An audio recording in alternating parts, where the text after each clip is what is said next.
Olá, a paz do Senhor para todos. Eu sou o evangelista Adão Gonçalves.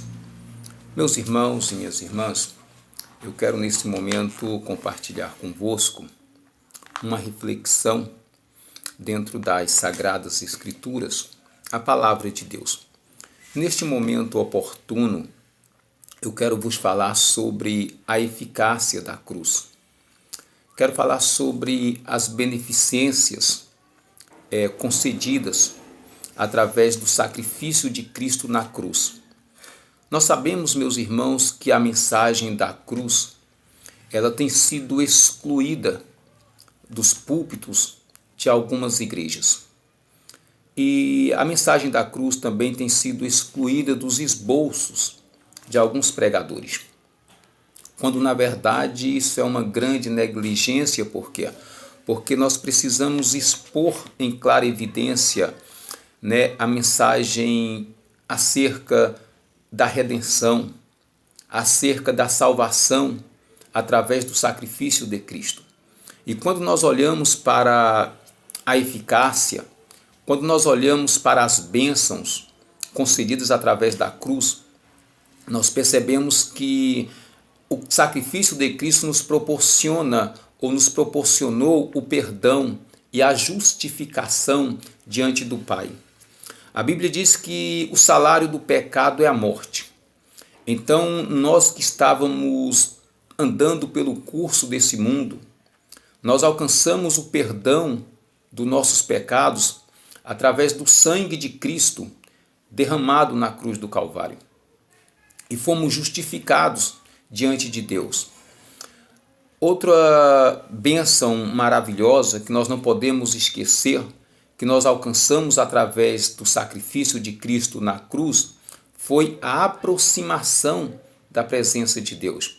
Quando no Éden Adão e Eva pecaram, eles perderam esta bênção, perderam esse privilégio de estarem próximos de Deus. A amizade foi desfeita naquele lugar.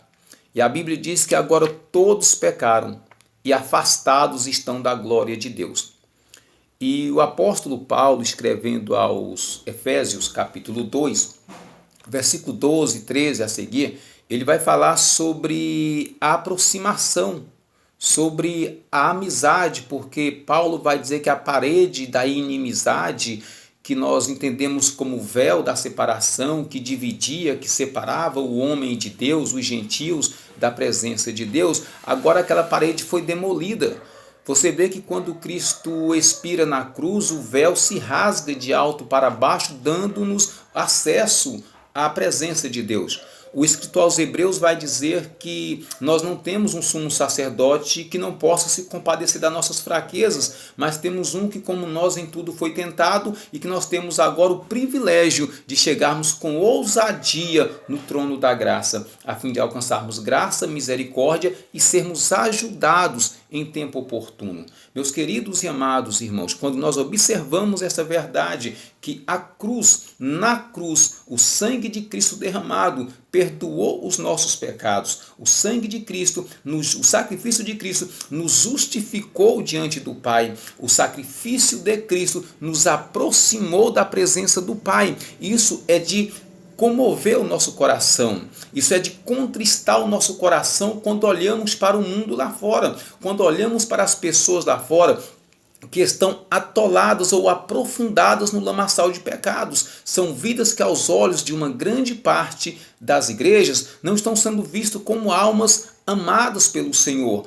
Verdade é que nós não podemos ser conivente, não podemos ser complacente com o pecado delas, mas temos que vê-las como pessoas as quais Deus ama e espera que a igreja se posicione, a igreja se levante, se disponha a ir em busca dessas almas que estão perdidas. Nós observamos hoje que uma parte da igreja, uma grande parte da igreja está se comportando como virgens loucas. Por quê? Porque estão sem azeite, se estão sem azeite, estão sem fogo, se estão sem fogo, estão sem força para se moverem, para ir em busca dos perdidos.